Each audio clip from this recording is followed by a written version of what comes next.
ঢাকা যানজটের একমাত্র দ্রুত পরিবহন হিসেবে মেট্রো রেল সবার উপরে জায়গা নিয়েছে। কেননা উত্তরা থেকে মতিঝিল পর্যন্ত যেতে আগে যে পরিমাণে সময় লাগতো, কিন্তু এই মেট্রো রেলের জন্য খুব কম সময়ে এবং রিল্যাক্স ভাবে জার্নি করা যায় এই মুহূর্তে বর্তমান প্রেক্ষাপটে।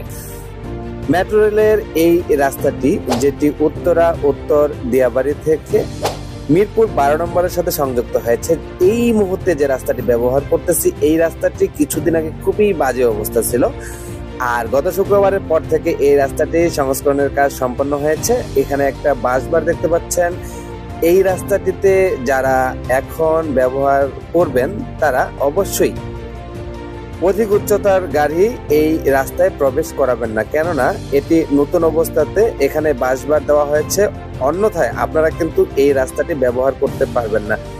এই কিছুদিন আগে কিন্তু এই রাস্তার অবস্থা খুবই খারাপ ছিল, তারপরেও মানুষ শর্টকাটের জন্য এই রাস্তাটি ব্যবহার করত, কেননা মিরপুর 12 নম্বর থেকে উত্তরার দিকে অথবা বিরুলিয়া, আশুলিয়া এই সমস্ত জায়গায় যাওয়ার জন্য মিরপুর 12 হয়ে এই মেট্রো রেলের নিচ দিয়ে অনায়াসে খুব কম সময়ে পার হয়ে যায়। কিন্তু রাস্তাটি খুব খারাপ থাকার কারণে এই রাস্তাটি ব্যবহার করা খুবই কষ্টকর ছিল। অনেক যানজট হয়ে থাকতো, যদিও এখনো যানজট রয়েছে, তবে রাস্তা ভালো থাকার কারণে ততটা কষ্ট হচ্ছে না।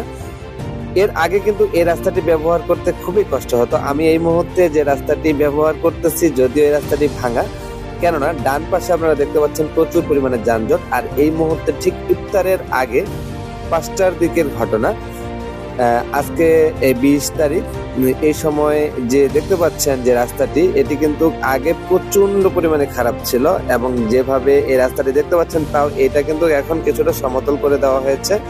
নতুবা এই রাস্তাটিতে কিন্তু খুবই খারাপ অবস্থা ছিল, ছোট ছোট যে ইট ভাঙ্গা এই ধরনের অবস্থা ছিল।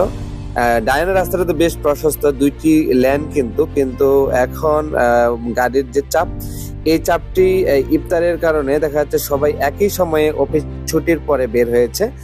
অন্যান্য সময় কিন্তু মোটামুটি বেশ ফাঁকা থাকে, আর সেই সময়টা এই রাস্তাটি ব্যবহার করলে নিশ্চয়ই ভালো লাগবে, কেননা যানজট মুক্ত থাকবে।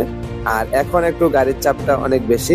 যাই হোক, অনেক অপেক্ষার পরে এই রাস্তাটির যে সৌন্দর্যতা ফিরে এসেছে, এটাই সবচেয়ে বড় কিছু। যাই হোক, অনেক অপেক্ষার পরে, অনেক প্রতীক্ষার পরে এই রাস্তাটি ঠিক হলো। এখন বেশ ভালো লাগতেছে, আপনাদেরকে দেখানোর চেষ্টা করলাম। আবারও বলি, এই রাস্তাটি ব্যবহার করতে হলে অবশ্যই আপনারা একটু ভেবেচিন্তে গাড়ি ঢুকাবেন। যারা উচ্চতার গাড়ি নিয়ে যেতে চান, ধরেন যে বড় বড় কাভার ভ্যান, যে সমস্ত কাভার ভ্যান গুলো আছে, এই কাভার ভ্যান কিন্তু এই রাস্তায় ঢুকতে পারবে না, কেননা শুরুতেই কিন্তু বাসবার দিয়ে সেটা আটকিয়ে রাখা হয়েছে। ধন্যবাদ সবাইকে, ভালো থাকবেন। সবার জন্য সুস্বাস্থ্য কামনা করে শেষ করছি এই 12 নম্বরের লিংক রোড থেকে। আসসালামু আলাইকুম।